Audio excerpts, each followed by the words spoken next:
cell raisers, incredibly labor intensive and bee intensive to make, and not everybody has the capacity to make cell raisers to produce high quality queens.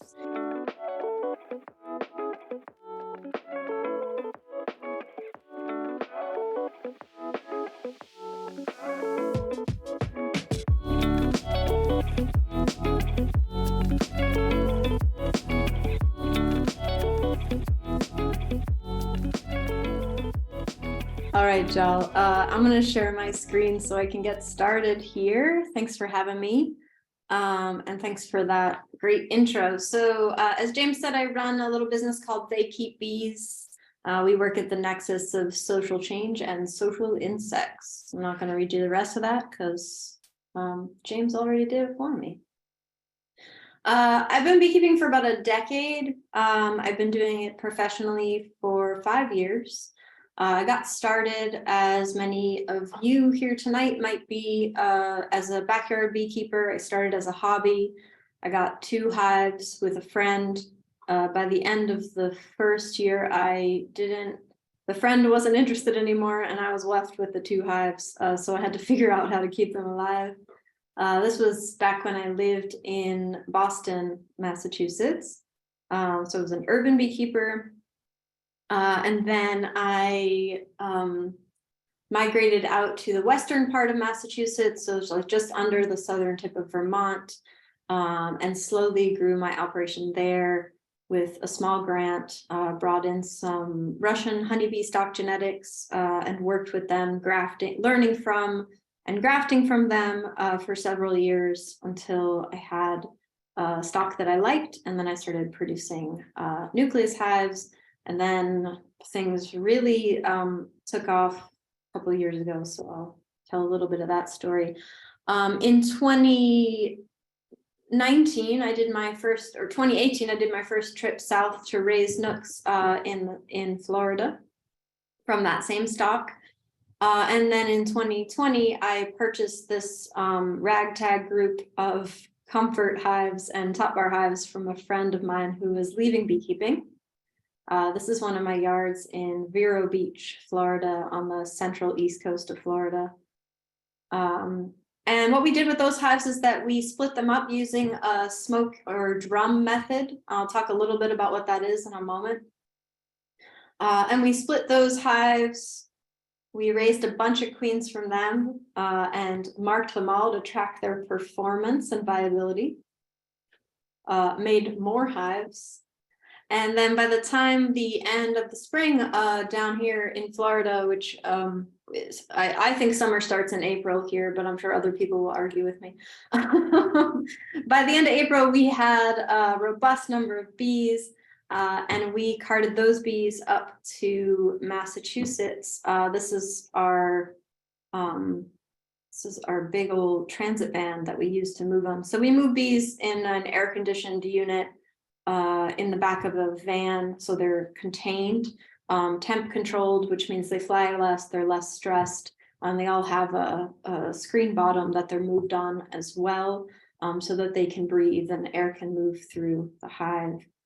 And as I said, we move our bees up and down the coast, so we go down to Florida in the fall.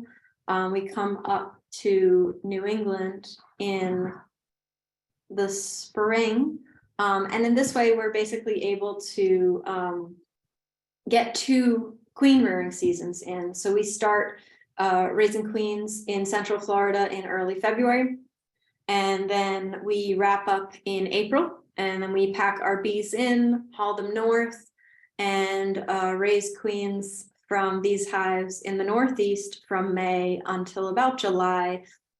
You could raise queens all the way up until August in the Northeast. You just got to feed them a lot, and there's often dearths and dry periods. And so we prefer to just cut it off in July. It makes for, it allows our nooks to build up and gain capacity to potentially go through the winter.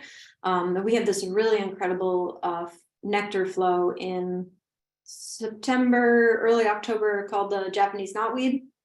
And Japanese knotweed really gives us a sense of who our front runners are for overwintering in the Northeast. We leave between 50 and 60 hives to overwinter in the Northeast.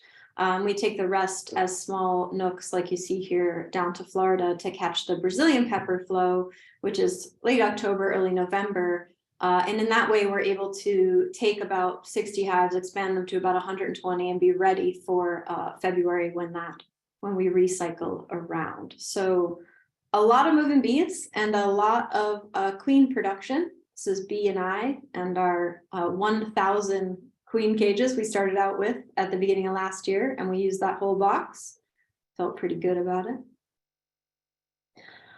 From this operation, we are producing queen bees. We are producing honey. Most of it is comb honey. We do some crush and strain liquid honey as well. And then we produce a lot of wax because we have a top bar model and we have to do that crush and strain. And because we found in some of the studies that we've done over time and small experiments in the apiary that queen production performs much better on newer wax. So we are constantly cycling out both brood comb and honeycomb from this operation, producing really high quality wax that we sell to makers, candle makers, body product makers, etc. As James said, we work in the comfort hive model. So if you've never seen that before, this is what's called a 1.0 or single box comfort hive. The outside is a 12-inch square. The inside is 11 inches. There are 12-inch bamboo skewers, 8 of them that go across the top, and the bees build comb down from those skewers. If you put 2 boxes in that, if you put 2 boxes underneath those skewers, you get a 2.0. 3 boxes, you get a mess. Just kidding. You get a 3.0, which is a really large comfort hive. This is usually what we overwinter, as well as over summer in Florida when we leave bees here for longer periods of time. We prefer to work with the 2.0s. They're very mobile. It's about the same. It's about the same volume of bees as a 5-frame Langstroth Nook, just to give you some context. And in these hives, we raise our queens, we produce our honey, and we teach other beekeepers how to do what we do. So 2020 was really when we started raising queens consistently from these hives. And around that same time, we were talking a lot about the need for more like helping hands, more people that had confidence and competence in raising queens, because it's a ton of work. It happens at different rates and different moments up and down the East Coast. And to really be able to seize on that or capitalize on that and produce high quality queens, we talked about, wouldn't it be cool if we had like a collective of people? But in order to do that, we had to try to make, we had to try to figure out how to simplify queen rearing so people could build their capacity to raise queens, even just 1 or 2 or 3 in their backyard, and really start to understand bee math and how it works, so that then they could step into a queen production operation and understand what's going on, what we're doing, when we're doing it, and why we're doing it. In queen production, you are always trying to use the succession impulse or the swarming behavior of the bees. And so I'll talk a little about how we do that, and then I'll talk a little about how we design some studies to try to see if we could do that more easily.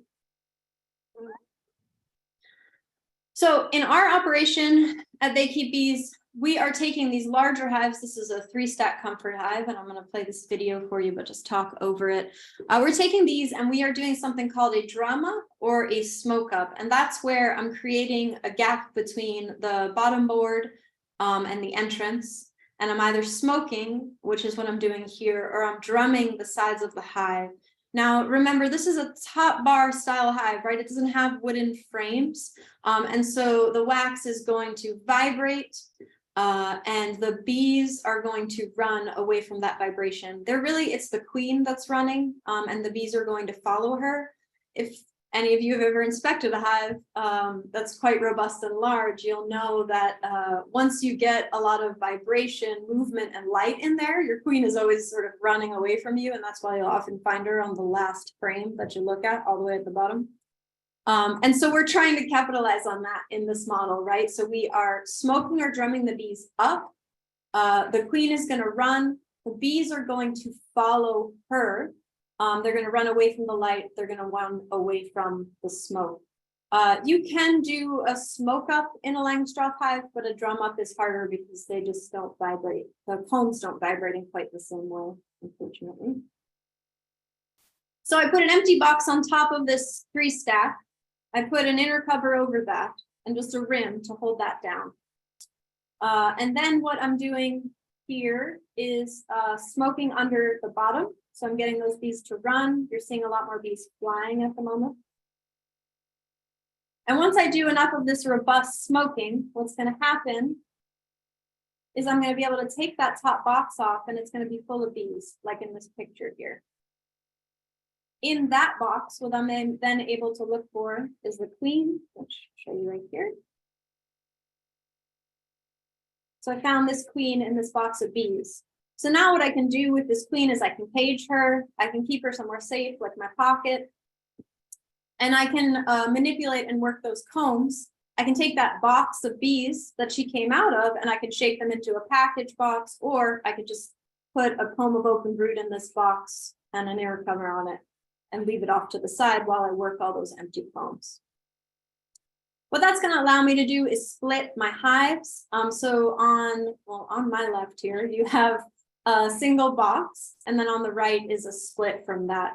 I've been working on trying to get another, like a better split box picture than this for like months, and I never get the right shot. But in my opinion, this is 4 frames. The 2 end frames have nectar and pollen on them. The 2 middle frames have open brood and bees. But I think that I would shake at least 2, maybe 3 frames of bees into this box so that they're really coating the outer edges of that box and protect the whole thing well. And into that box, I would put an emerging queen cell or a virgin. It's really about your preference. I do both, honestly. It really depends on my timing and the alignment of how many out yards I was able to get to during the queen catch. This is a virgin queen emerging from a queen cell, just being born on her very first day here in the world. So one of these cells would go into this second box here. She would go on her mating flights. 3 weeks later, I'd come back to that box, inspect it, and be able to find a queen in that hive, catch her, cage her, and sell her or put her in a different split. And now that hive would be ready for a new queen. Oops. So fairly quote unquote simple process, right? But what you don't see in that process is the process of grafting, the process of selecting a breeder even to graft from, and the ever elusive creation of your cell raisers. So all of those steps have to happen in a sequential order from the time that the egg is laid all the way to the time that the queen goes on her mating flight. And if anything goes wrong during any of those steps, you've got to start over, which can be disheartening, can delay your queen rearing process, and can really make it hard to wrap your brain around these skills. So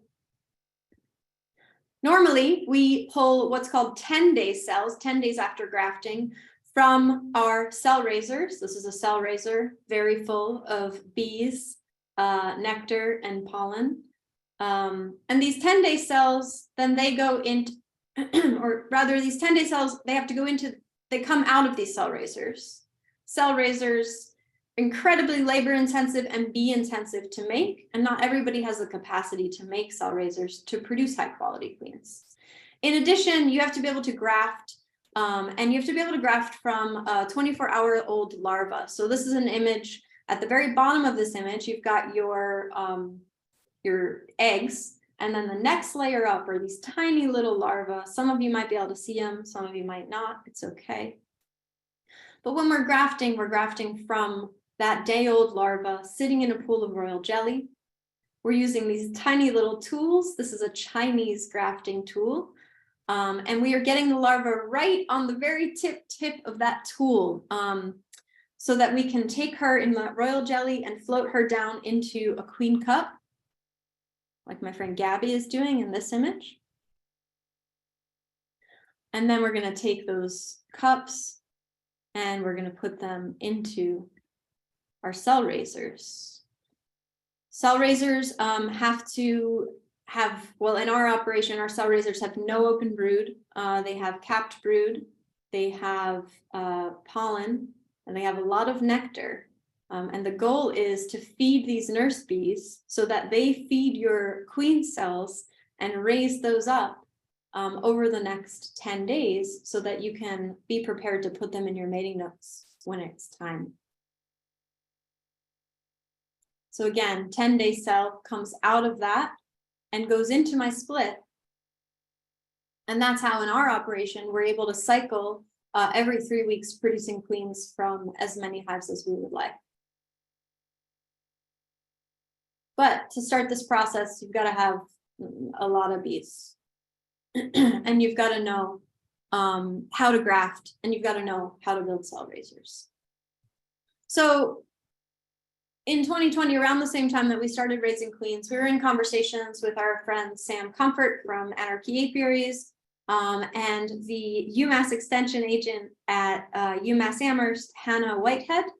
And we were talking about how, like, what are the ways that we could still raise high quality queens, but make this process a little easier so it's more accessible to more beekeepers at different scales of both apiary, how many bees you have, and experience, how much practice you have making any kind of split.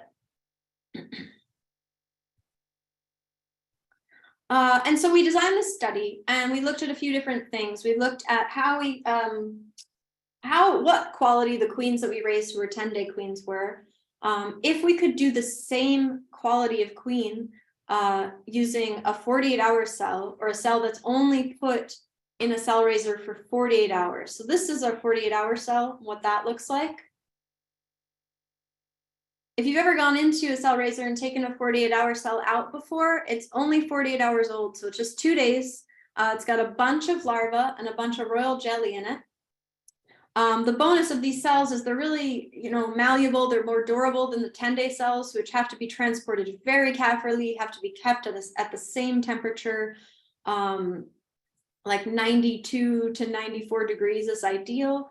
I really can't take going over bumpy roads or taking a lot of trips through out yards, but these 48-hour cells, much more resilient. Oh, this is just a shot of some of our 10-day cells. And then the other type of queen cell that we looked at was bee's choice, or walk-away splits. So we literally just removed the queen from a mating nook and let those bees raise up their own cells. And if you've ever done that before, you know that they raise a ton of their own cells, and then the first queen to emerge will go around and smite all of her sister queens. Or 2 virgins will emerge simultaneously, and you get a little mating nook swarm every once in a while. Got a couple of those kicking around the apiary right now. The goal of all of this is to raise high quality queens, right? So we know how to raise queens, but can we through these multiple methods consistently raise high quality queens? And some of you might be wondering, what does queen quality mean? What are you talking about when you say raise high quality queens? So queen quality refers to the queen's reproductive potential, or her ability to lay a lot of viable eggs that are going to grow into healthy bees. Queens only mate during 2-week window after they emerge, and then all the sperm that's stored in their bodies, that's in there for the rest of their lives. So their reproductive potential is largely determined by the amount of sperm that they store and the viability of the sperm. Now, the queen doesn't control that. That's about the viability of the drones, and drone viability is an entirely different research study that I haven't done yet, but there's some really cool findings coming out of Europe about it right now.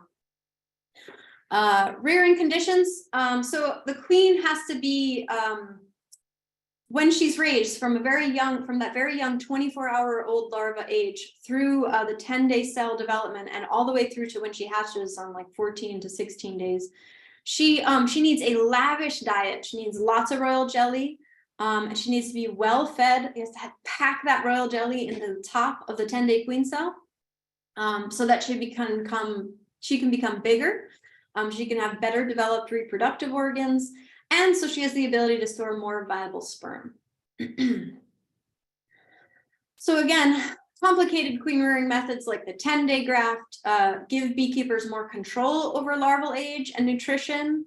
And theoretically, we think, or we thought, that they give you more control over queen quality. So that question again becomes, can we use these other methods I mentioned, the 2-day cell or the walkaway split, to raise high quality queens? Gotta move my bar so I can see my stuff. So this is a methods graph, and just so you're clear, I have several graphs as well as a really fun flow chart of how to raise queens using all 3 of these methods that I will link at the end of the talk while we're doing the Q&A. But I just wanted to give you a snapshot of our methods. All of the 10-day and 2-day cells were raised in the same apiary using the same cell raisers, but they were grafted on different days because they have to go into the mating nooks at the same time. Both the 10 days and the 2 days are grafted into a queenless starter hive. The 2 days are left there just for 48 hours and then moved into the mating nooks. The 10 days are left for the full 10-day development and then transported into the mating nooks. Queens in both of those go on their mating flights, and then at, I believe that we caught the queens between day 32 and day 35 to give them plenty of time to raise those queens. Walkaway splits, we did in a really simple way. We would pull the queen from the initial mating nook, knock that nook down to 3 frames or 3 combs of brood and food, and let them raise their own queen. And those are all done in the same mating nook, the same apiary full of mating nooks, so that we had control over the conditions, at least, that the bees were raised in. So to test and proof our methods, we did some field data, which I'll talk about in a moment, and we also did some lab-based data, which means that we sent a bunch of these queens to be tested at the Tarpey lab in North Carolina. And what's cool about David Tarpey's lab is that he tests queens from all over the country, from backyard beekeepers to commercial apiaries. And it costs money, you have to pay for it. But he processes those queens, and then he gives your queens a grade, a morphological grade, so what their body shape and size and weight, as well as a grade for their the sperm viability, and the amount of sperm in their spermatheca. So you actually get to measure your queen up to all of these other queens that Tarpey is testing and get a sense of the quality of that queen based on those 2 measurements. Oops, sorry about that. Oy, I'm on a different computer. The mouse is super sensitive. So what we measured, as I said, we took field data as well as sending queens off for lab data. In the field, we made 314 queens. So we prepared mating nooks for 314 queens. And those queens were sent out on their mating flights, and we checked 2 things. One, was the queen successfully mated, i.e. did she go out on several mating flights, return back to her nook, mated, and begin to lay eggs, right? Obviously, if she wasn't successfully mated, then she would be a miss, or she could have been like a drone layer. 2, we looked at the size of the mating nooks, small, medium, and large were our 3 measurements. And the reason we looked at the size is because this research was funded by Northeast SARE Sustainable Ag Research and Education grant initially. And in the Northeast, much like Michigan, we have a short season, right? And we were wondering, well, if we do walkaway splits or we do these 48-hour cells, is that going to impact the size of the mating nook after 2 rounds of queen rearing? Because if it is, it's going to impact us as queen producers, because we're going to have to feed that hive or combine hives in order to successfully get our smaller hives through the winter. And we really wanted to be able to prevent that, because that creates a lot more labor for us. It lowers the number of hives potentially that we're able to put through the winter. And we're really trying to hit a certain threshold by July so that our hives are ready to make winter bees in August, and they're ready to seize upon that September nectar flow that we know that we get. And then again, what we looked at was lab data. We looked at morphological features, so the weight and size of the different parts of the queen. In the Tarpey lab, they dissect the queens and they look at the weight and size of her head, her thorax, her abdomen, her spermatheca, her legs, her wings, her antennae, etc.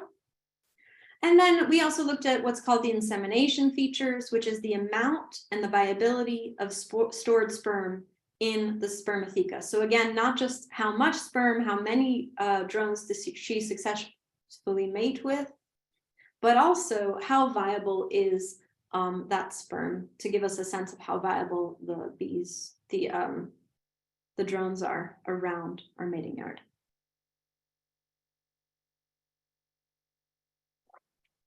As I said, we took samples from 314 hives.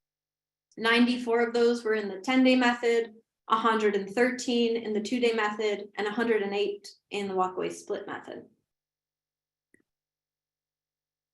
And we found some interesting results. So earlier I said we weren't sure if we'd be able to raise high quality queens using the 2-day method or the walkaway split method. But when we evaluated the field data, the percent of queen survival, we found no significant difference between any of the methods. 68% of the 10-day cell queens came back well mated. 48 hours are also 68%, and the walkaway splits slightly lower at 66%. And then when we looked at the field data of our Nook population size, we found that the 10-day and the 48-hour cell had a sort of a medium to large size Nook population, and then that the walkaway splits were slightly lower in the Nook population, but not significant enough that we had to feed those a bunch to get them prepped for a normal winter preparation. So no statistically significant difference between those 3 methods for either the percent of queen survival and Nook population size. So at this point, as beekeepers who work in the field, we're really excited. And then we have to wait to get the lab data back and find out what the Tarpey lab said. And the Tarpey lab reported on the average morphological grade, again, the different size, the size of the different parts of our queen. And all of those queens from 10-day, 2-day, and walkaway methods were above average in their size. No statistically significant difference between all 3. And then insemination grade, again, no statistically significant difference, all falling within the average range for insemination grade, or the viability and amount of sperm in their spermatheca. So once we find this out, we're super excited, but we still have a few more questions. So after that initial research and evaluating the data, we make this first document that you see here, which is called a how-to guide to sustainable queen rearing. And that's the flow chart I mentioned earlier that I'll link a little bit later on how to raise queens well.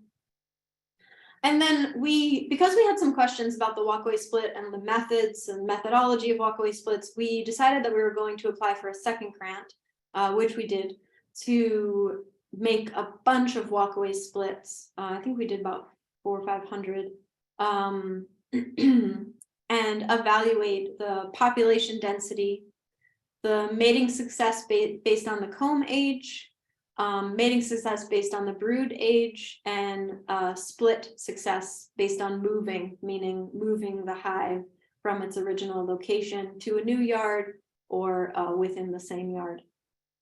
And from that research, we were able to hone in a very, very, very small walkaway split, which we call the runaway split. And so from this research, we walk away with a flow chart of how to raise queens using a 10-day method, how to raise queens using a 2-day method, and how to raise queens using walkaway splits, and really like spreading out your walkaway resources so you can maximize the number of queens that you raise. This is just the front of that guide. This is what I was looking for. So when we made this recipe, the runaway split recipe, really what we're looking for is what's the least amount of resources you can use to raise a walkaway split. And we're looking for that because we're always experimenting with how far can you take it, how many splits can you make from one hive, what's the least resources that one little hive needs, and where do they need to be the most successful. This recipe I'll run through just quickly is that you would take a hive. This can be any hive. We use the comfort hive model, but you can do this in a top bar hive. You can do this in a Lang's 5-frame, 10-frame, 8-frame, whatever. So you've got your hive in your original location. You're going to take the whole hive, move it to a new spot in the yard. I personally find that moving it to a spot on the same pallet or like the same hive stand or the same row means that you're going to have more drift of the bees returning to the hive. But it's really up to you. And it also probably depends on how much space you have, how large your apiary or your bee yard is in the first place. But I like to take it and move it ideally as far away from the original location as possible, and also change the orientation. So I picked that hive up. I'm going to take it to another stand. I'm going to place it down. At that point, I am going to move, I'm going to put a new box in the original location. And now I've got foragers coming back to that new box, running into that hive, trying to figure out what the heck is going on and what I think I'm doing here. And I'm going to go back to the original hive that I moved away. And I'm going to take out a comb of larvae with the adhering bees. And ideally, you're doing this during the peak of the season. There's nectar coming in, there's pollen coming in, there's bees dripping down from your frames, right? You put that full frame of bees with larvae into your nook. You take another frame that's got nectar and pollen, put that into your nook. Maybe go through both those frames again and make sure there's no queen on either of them, because you just never know. And then you put in your combs or your frames, your blanks, what have you, put that hive back together. 4 weeks later, you go back to that hive and check to see if it has a laying queen. So this recipe works very well because what happens is that you don't just have those 2 frames of bees, you have all of the returning foraging force, working force of that hive. Some of those bees are going to go back to the nursing role because they can go backwards in their stages and ages or of their roles. And some of those bees are going to remain foragers and thus are going to be able to keep bringing in food to feed that hive as it's raising a new queen and then allowing it to continue to grow thereafter. So fairly simple. You can then take, your hive with your queen right hive that you moved from the original location. You can use some of the frames from that hive to resource other hives if you want, but really you want to keep that like a small nook that's got your original queen in it. And with this new hive, you can come back 4 weeks later, potentially split it again. So then the other thing I want to talk about with the walkaway split data and what we found that I think is interesting is just a couple of different points. We really thought with the walkaways that the density of bees, we had to pack as many bees as we could into the walkaway split, and that was going to make it the best walkaway split possible. But when we evaluated all of the splits that we did, we found that a medium density of bees was actually more beneficial for producing a walkaway split with a high quality queen than a low or weak density or a strong density. I'm not really sure why that is. I think in each of these points, there could be a whole additional research project developed. But it does tell me that I don't need an obscene abundance of bees to make a good walkaway split. I do need that forager force, and I do need nurse force, but I don't need just a hive bubbling over with bees to make a walkaway. If I want to make a cell raiser, that's a different story. The other interesting thing that we found is that mating success was higher on hives that had young or new wax. So fresher wax produced more queens.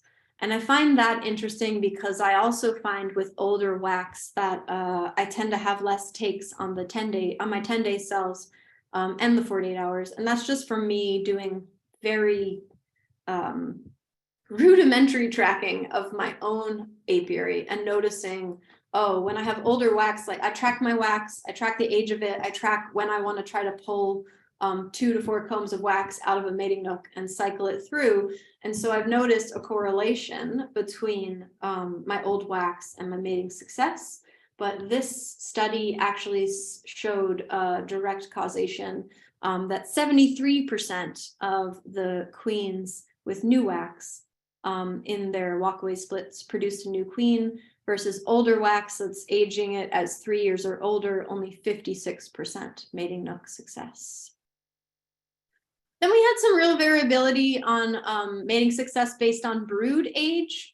We saw lower viability of queens when we had capped brood. That seems kind of, that seems kind of sort of obvious, right? Because you really want to make sure that you've got eggs and young larvae when you're making a walkaway split, so that that hive has young larvae to work with to raise a new queen.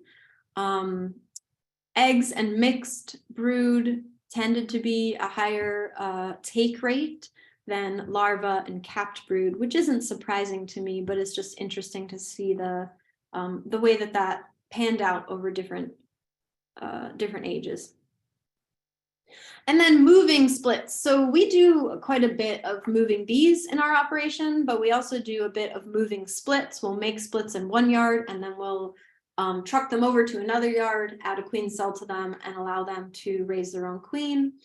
But we really found that that wasn't, that like the viability of no move at all versus moving to a new yard was about the same, which really led to an existential crisis in our apiary of why we're moving bees all the time when we're really tired at the end of the day.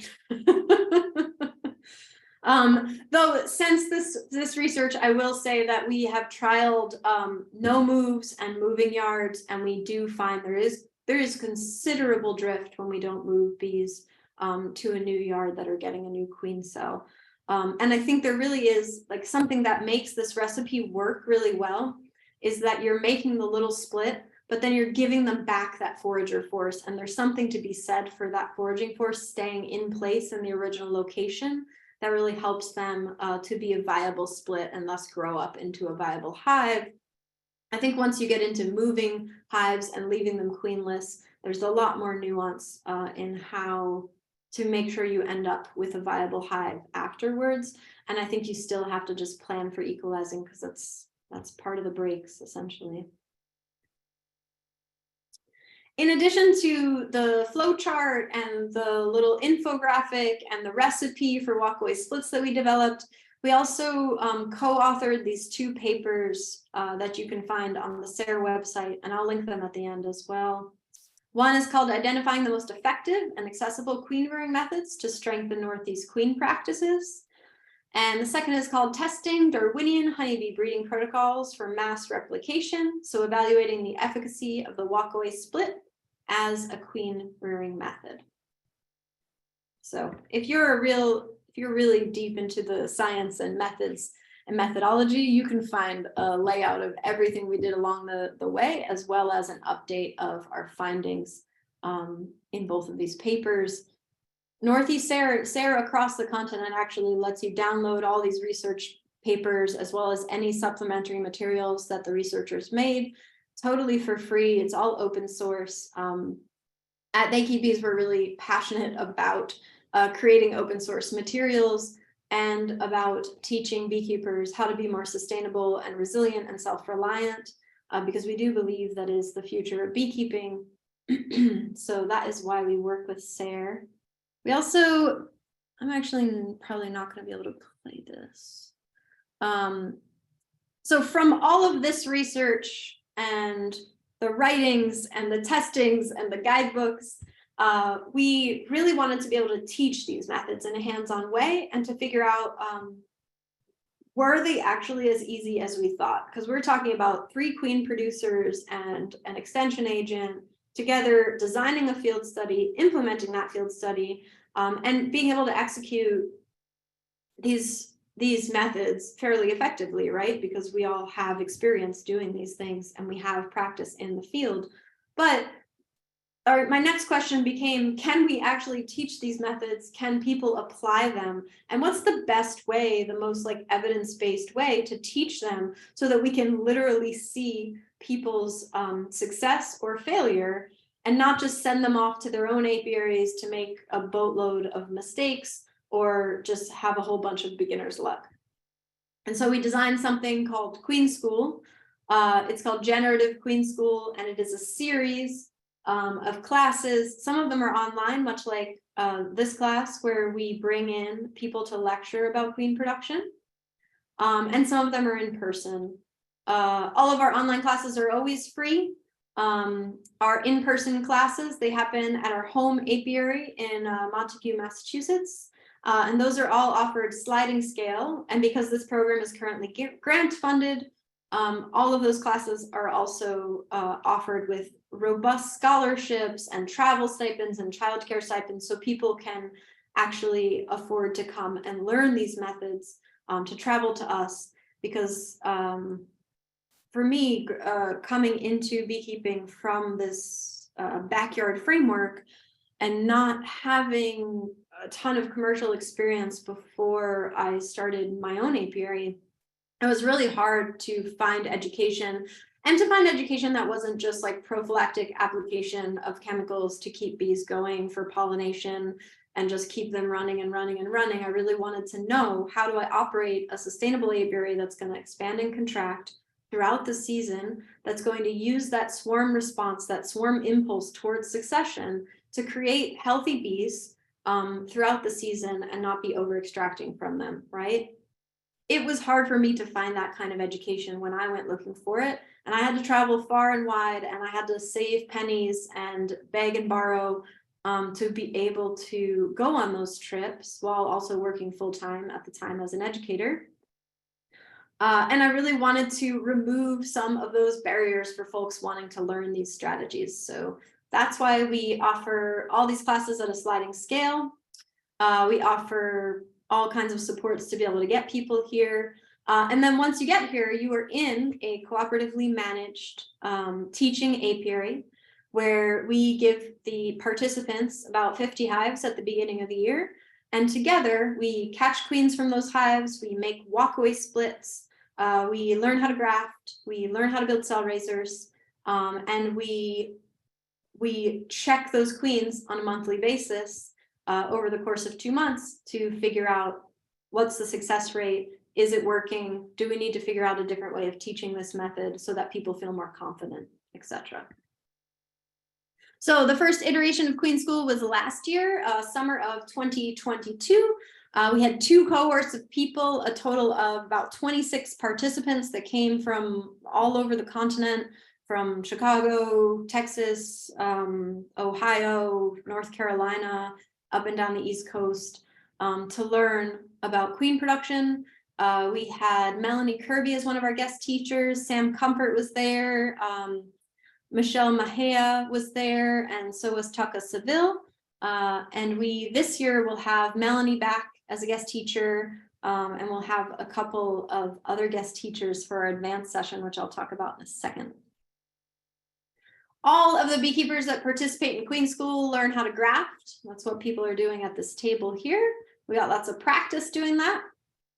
We learn how to spot queens. We learn how to identify disease. We learn how to sample bees. And we will learn how to work cooperatively to use all the resources from all 50 of those hives to make as many splits and as many queens as possible. And then everybody that participates gets to take home anywhere from 2 to 5 queens to bring to their own apiary, introduce to their own population, and really seize on the genetics that we're cultivating here at They Keep Bees. Sorry, that keeps happening. It's annoying me. In addition, as I said, we have these virtual classes. So a few times a year, we host other queen producers to come in and teach virtually on Zoom. These classes are always free. The next one is on the 13th of April at 6 o'clock. That's a week from tomorrow. We're going to have Tuckabee from Tuckabee LLC out to teach us about sustainable queen production in her migratory operation. So we really think there's a lot of value in bringing in other perspectives and other strategies and ways of doing things, because we all really have our own methods and our own preferences, and we really want to showcase people whose work we respect and people who we collaborate with, and be able to just share strategies and ideas. I got a ton of inspiration from our last Queen School, where we had Elise Watson and Bill Stagg co-present and talk about how they operate a cooperative queen rearing program up in Canada. So yeah, this year Queen School will be 3 sessions. The first 2 will be all about walkaway splits, grafting, cell raisers. And in both of those, you'll get to catch queens, practice all of those methods, and then get those hives ready for the next round. And then on the 3rd weekend, we're actually opening that up a little bit, and we are going to have what's called an advanced session. And during that advanced session, we're going to have an instrumental insemination demo. We're going to learn how to bank virgin queens. We're going to learn how to catch drones. And then our friend Julia Mahood is coming out to teach us how to find a drone congregation area and what a drone congregation area looks like. So we'll have Megan Mahoney doing instrumental insemination demo, Julia Mahood doing a DCA demonstration on how to find them, what they look like, how to find your own DCA wherever you are.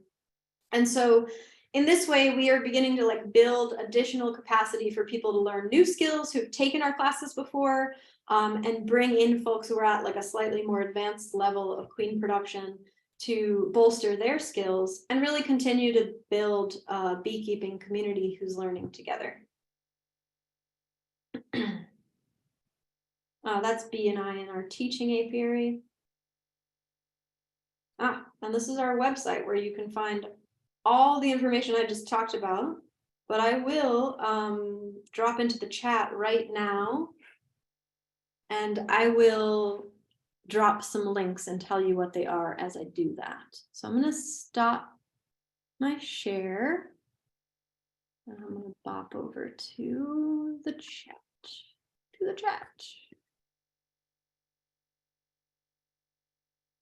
Thanks, Ange. You bet.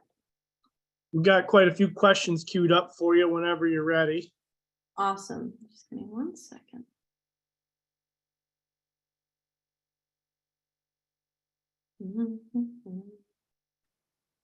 Ooh, look at all those chats. Okay, so info about TKB and our classes is here. And all the science is here.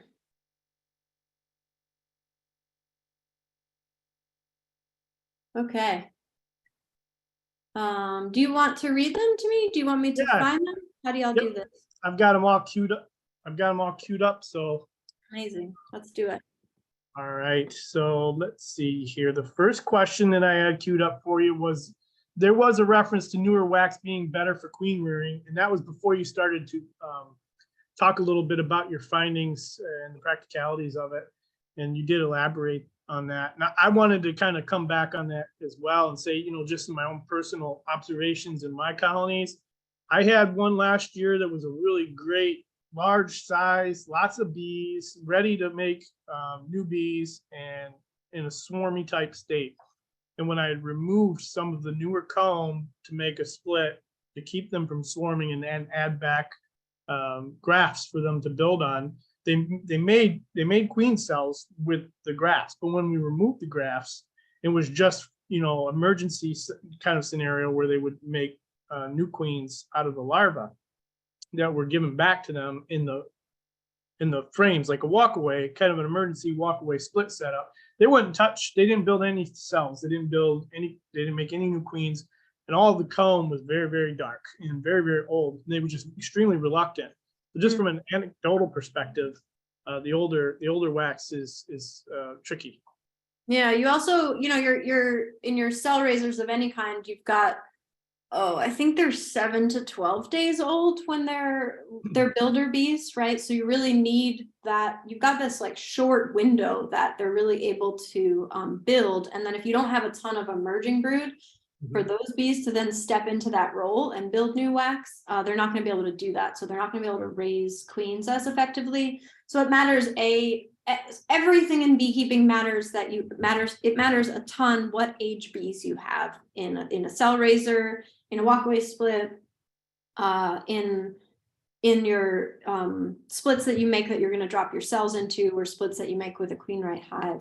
But I think it's interesting to sort of look at that age of larva. And I saw that when I went up and studied with Kirk Webster. I remember one of the things that he said was, I'm getting rid of all this old wax because I don't think the queens they're not raising cells from it as viably. It could be that it's just old and crusty and hard. It could be that it's the wax, the particulates that are getting stored in the wax, because that is where bees store toxins in the hive, right? It's a fat that they're able to seal things in. So I think it's worth cycling out. And I think we have a good mating percentage, always between like 70 and 75% pretty consistently, because we're cycling out almost all of our old wax. I don't think right now we have anything that's more than 3 years old. Yeah, so I think that's like, as I said, that's an entire research study that could be done on age of wax and the viability of the queens raised from it. And I'd really be interested in comparing the viability of the queens, the like viability of their spermathecas and the drones that were raised from that wax as well. If anyone else. So Dan Long, he posted a question. Not sure what it was in direct reference to, but he said, how long do you hold queens? And let me see if Dan, do you want to maybe elaborate on what you meant by holding virgins? Do you mean holding virgins with your hand, or holding virgins like in an incubator? And you could post that in the chat, or you can unmute. I can unmute, but it's a little noisy here. I'm in my printer farm right now. So yeah, it was not in reference to do you use a pinky finger or a thumb. It was what is your technique for holding virgins? How long do you hold them? What equipment do you use? Yeah, so there are a few different ways that you can bank virgins. I prefer to catch queens and 24 hours later drop cells. It's just my preference. It's like based on how my operation works. Some people prefer to catch queens and drop the cell on the same day at the same time. That for me is very chaotic. And then if you're not able to get those cells dropped on the day that they're emerging, what you can do is you can emerge them into cages in an incubator. And you've got to feed them to keep them alive, and you've got to keep that incubator at the same temperature that you use it for your queen cells.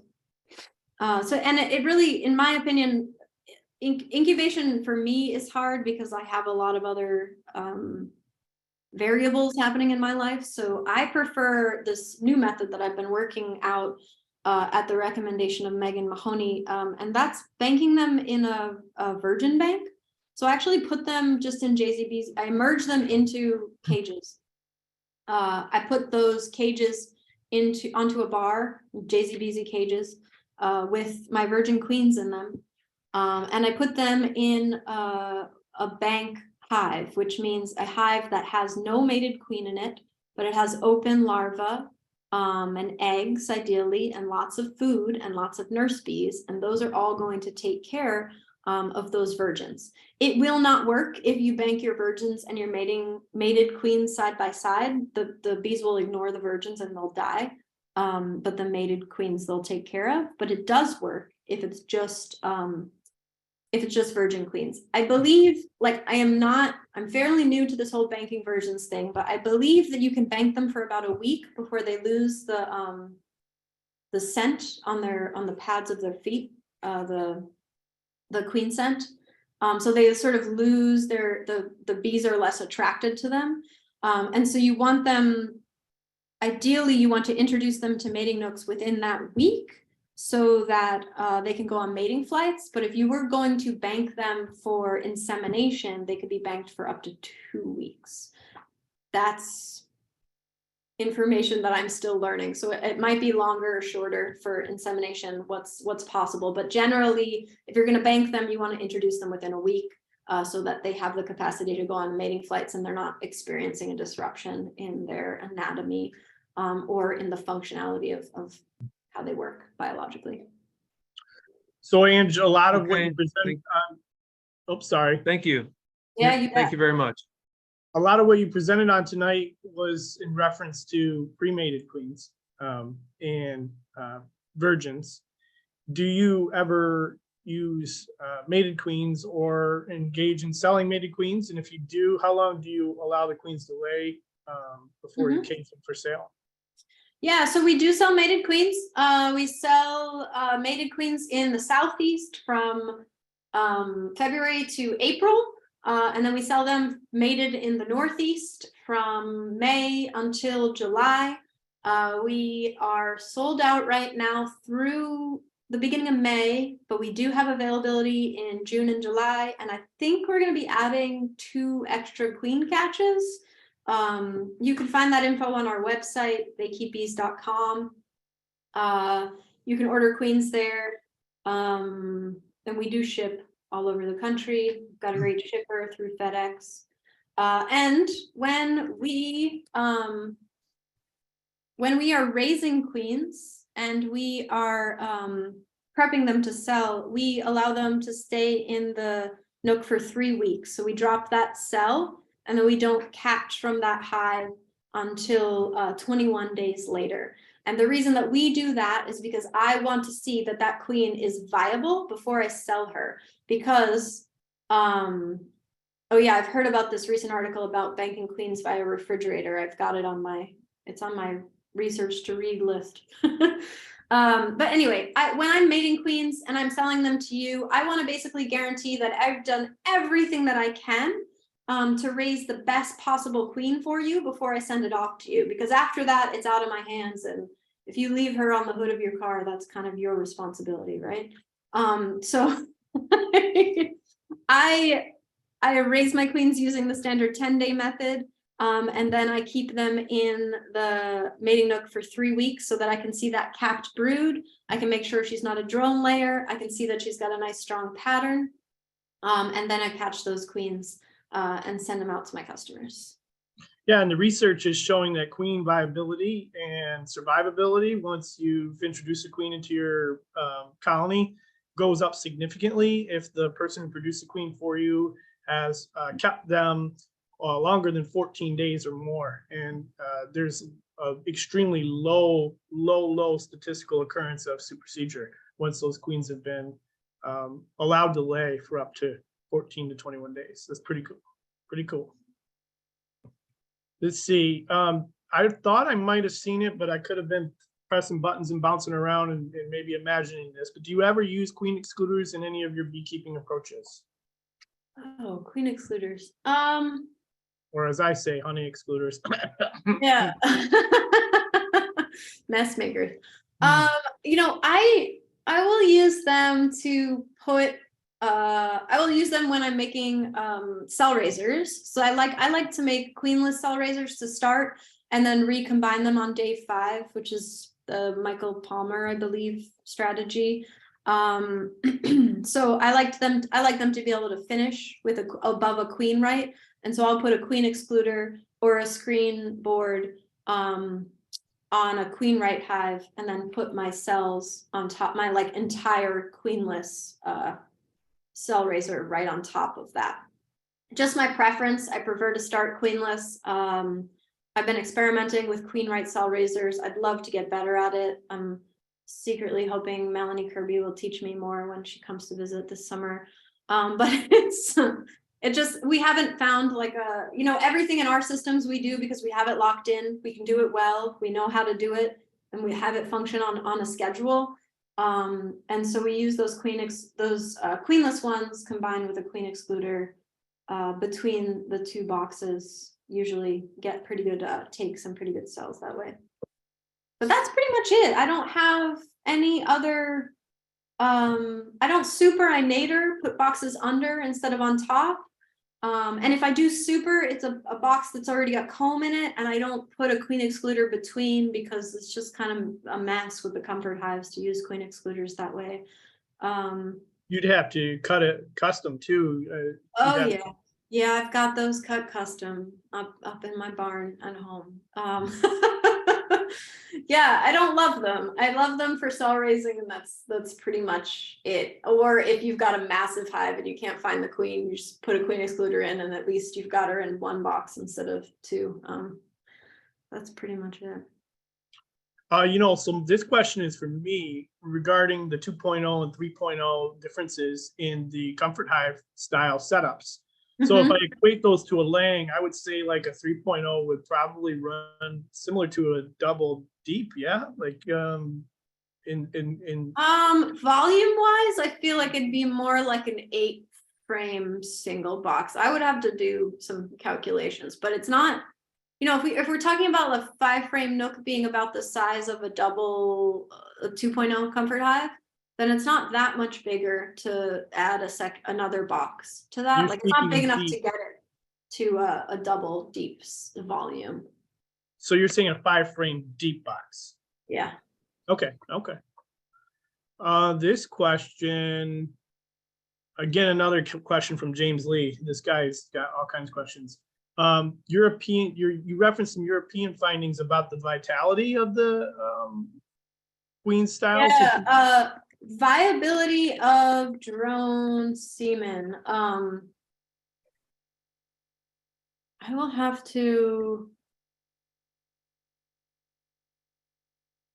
We could always find it and we'll toss it up once we put the meeting up and put it in. Yeah, I'll have to do that. I know right off the bat, I know that there was a finding about drone semen viability and pesticide exposure, but there was something else about how drone semen viability is going down, particularly in areas with a lot of commercial operations and commercial farming, and I don't know where it is right offhand. I showed it in my last talk, but I don't see it in my research list.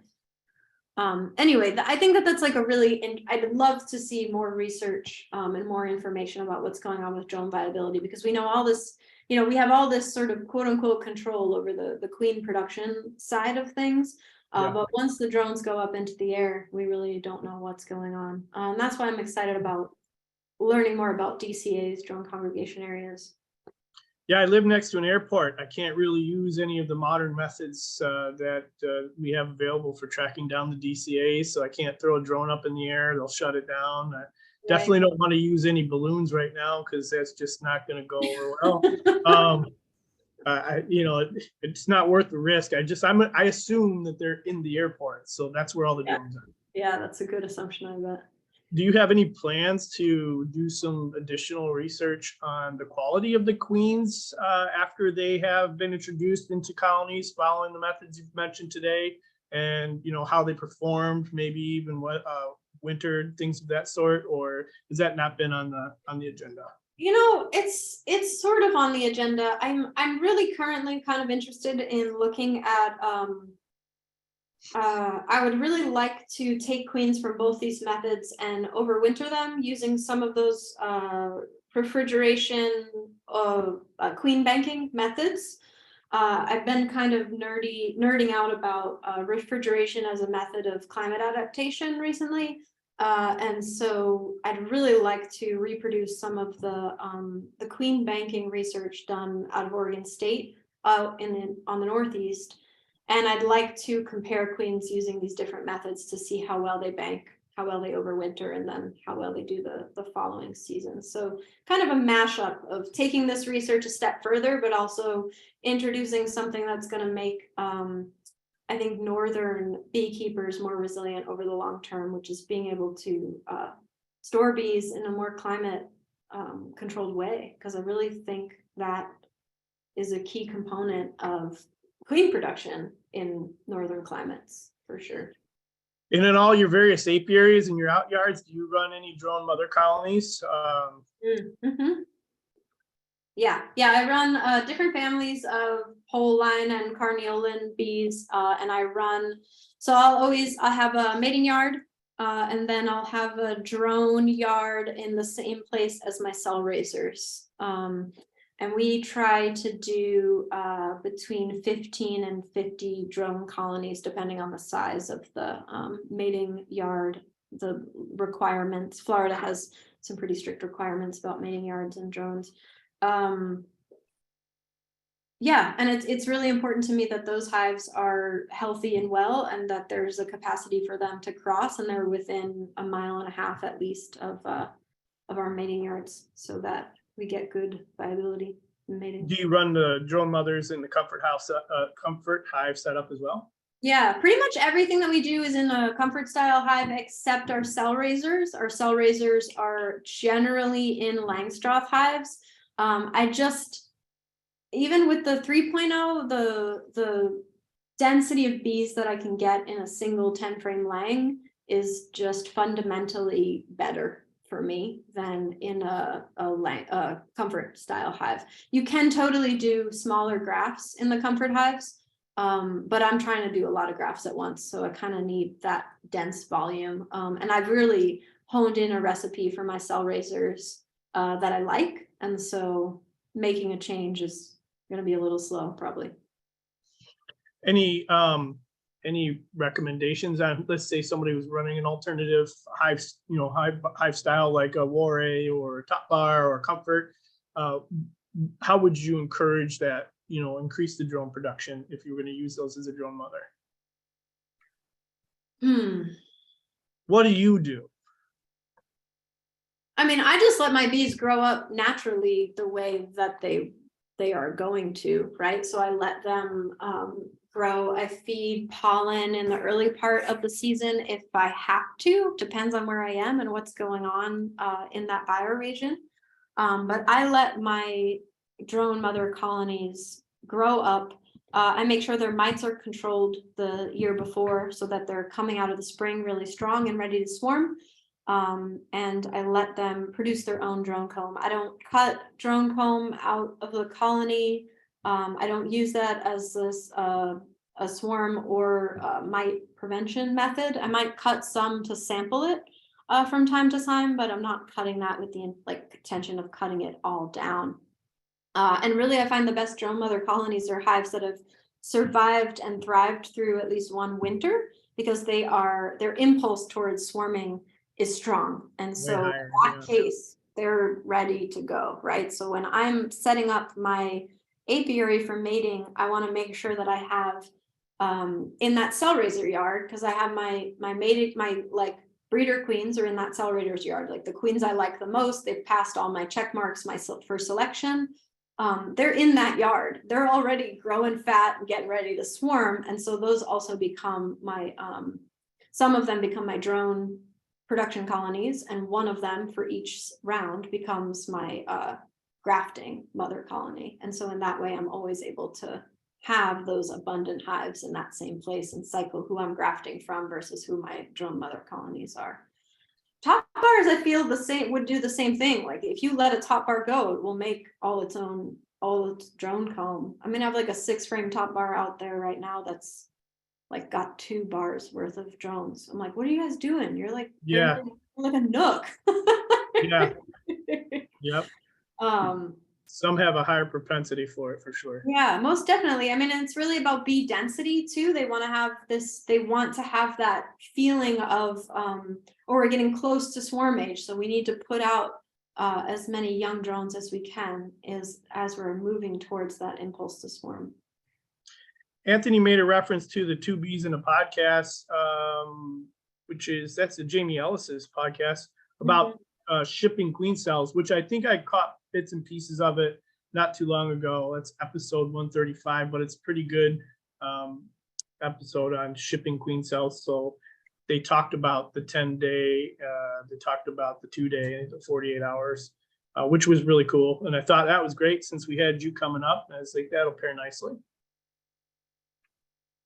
Somebody also said the thinking is that queens raised from older larvae are not as good as those raised from a 4-day-old larva.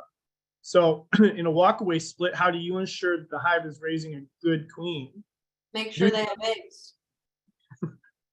Make sure they have eggs and really young larvae. I mean, and that's, even that is sort of where things can go wrong. As a newer beekeeper, you're trying to make a split. Did you make sure that they have a bunch of open larvae in that walkaway split? Because if they don't, or you think that it's young larva when it's actually more than 24 to 48 hours old, it's not actually going to be a viable queen. So it's better to really have eggs or day-old larva. And if you can't see day-old larva because you've got bad eyesight or it's too poor conditions to work in, then make sure they have eggs, because if they've got eggs, they either have 24-hour-old larva or they will in 24 hours. And that for me is the best way to ensure that you've got the capacity for that hive to raise a queen. And it's sort of like that first place that walkaway splits go wrong for newer beekeepers.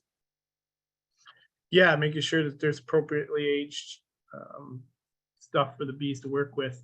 And that's one of the reasons why we were happy to have you. The approach, the approachability of the methods that you discussed today really make it, it's a simpler method for someone who's not necessarily going to want to engage in, grafting, or maybe they've got a really great queen that they've identified, or they came across a swarm that had some really great genetics, or maybe they even ordered in, a queen that somebody had that they thought was going to be good for their own personal hives. And they can reproduce those colonies with these methods, reproduce those genetics anyways with these methods without having to set up cell starters, if you will. And they can use what they have on hand. And I think that's what's great. It makes it very approachable for the quote unquote layman beekeeper or the backyard or the hobbyist. And even, you got 40 hives. I use a lot of these methods with 40 colonies. So it's not something that distinguishes you as novice or advanced. It's just another tool in the toolbox to help you reproduce good results. Yeah, absolutely. Walkaway splits, there's a huge benefit to using walkaway splits in that you get a full brood break. Whereas when you add a 10-day queen cell to a hive and she goes out on her mating flights, it's really only been about 2 weeks. You don't have fully emerged. You don't have every brood cell fully emerged before she starts laying again. And so it's fairly easy for mites to continue to breed in those nooks, right? But when you do a walkaway split, you're getting a full brood break. That hive, all of the brood is emerging, all of the mites are now on the adult bees, and you're getting that full cycle that you would get, same as if your hive swarmed. And so that's an incredible benefit.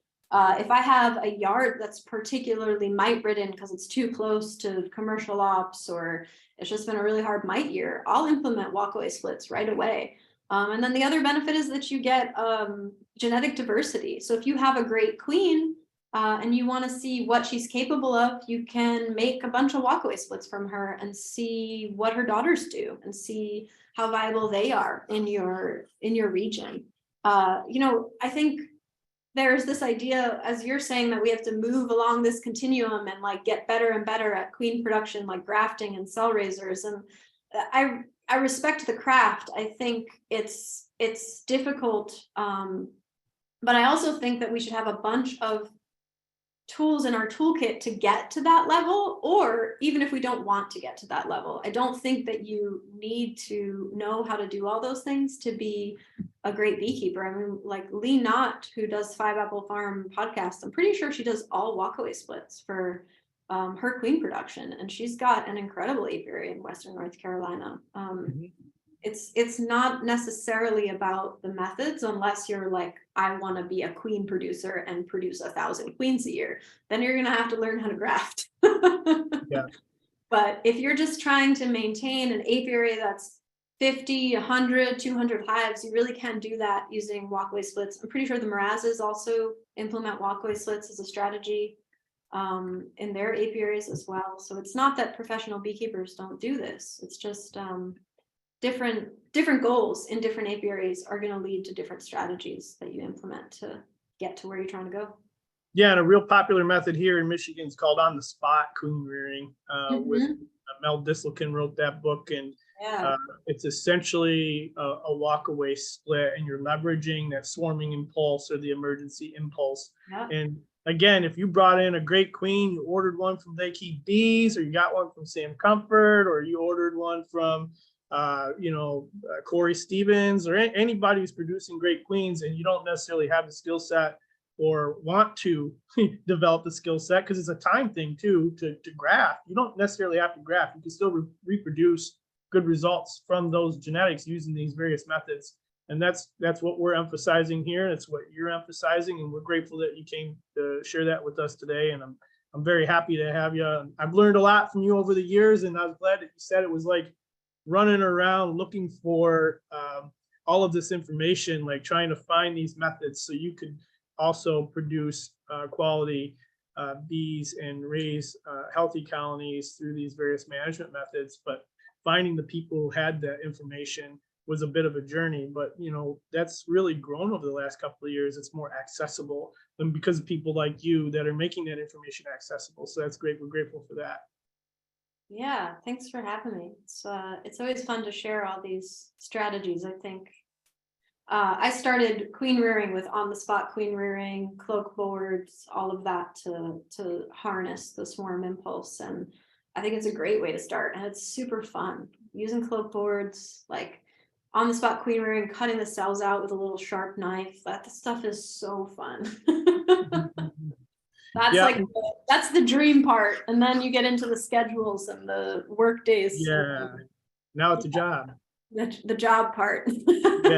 Yeah, but finding your own way, that's the key, right? Finding what works for you. We don't have to be like Joe Bob Tumbleweed next door to be a good beekeeper. If it's working for us, we can take methods from other people and integrate them into our own practice. Totally. And that's the golden ticket, I think. So thanks again, Ange. We're glad you came. Thanks everybody else for visiting with us. I'll catch up with you later on.